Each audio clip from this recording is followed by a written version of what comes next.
Thank you for having me. Thank you for all coming out. Thank you for being patient. Thank you for waking up today in wonder, enchantment, and joy. You know, to be in this head space, this mind space, this spirit space, this energetic space is to be alive.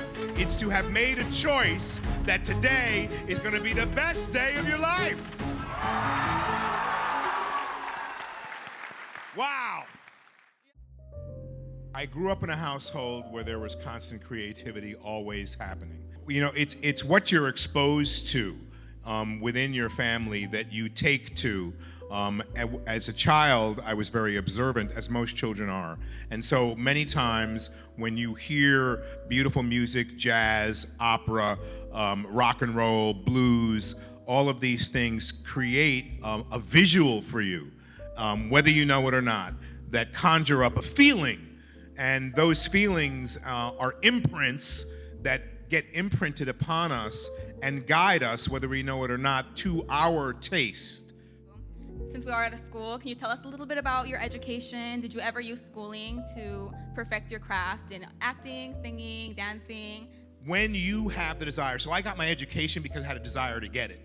Right? I went to parochial school when I was young. I then went to military school. I went to, I was an altar boy, almost became a priest, right? Which you can probably, yeah, why are you laughing? What's so funny about that? She loves it, she loves it. The point I'm making is I wound up in a 2-year college and got an associate's degree and working in a restaurant till 4 o'clock in the morning to get that degree. I thought I was chasing the degree, right? You're not chasing the degree. You're chasing the knowledge. Right. You're chasing the time that you have to be free to get that knowledge and build your profile. And so I'm really appreciative for Elizabeth Seton College, the 2-year school I went to be able to get a radio and television degree, and I worked hard at it. And it wasn't the degree, it was the experience of working behind a camera, having my own radio show, having the experience of being creative once again in a different way, because I wanted to have a backup for acting. What if I never made it? You can never have a doubt. You gotta know. I always knew. But you also have to have a plan B, baby. You gotta have a plan B. If this doesn't work, what else do I love to be able to support myself until this takes off? And so my experience of education has been I've wanted to learn and I've never stopped wanting to learn.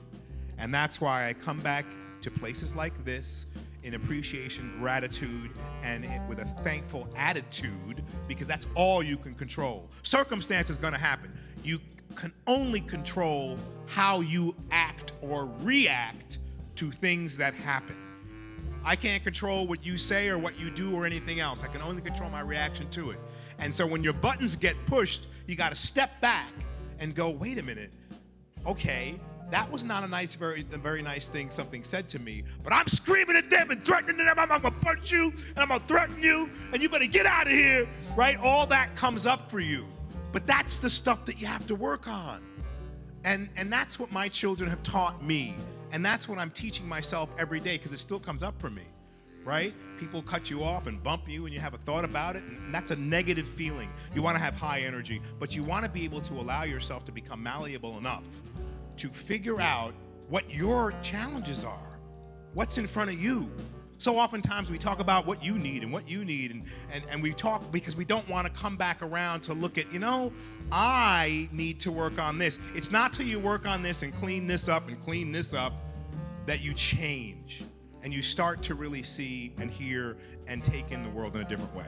Thank you so much for having me here. Thank you. Thank you. Give it up for Giancarlo. Thank you. I love you. Thank you.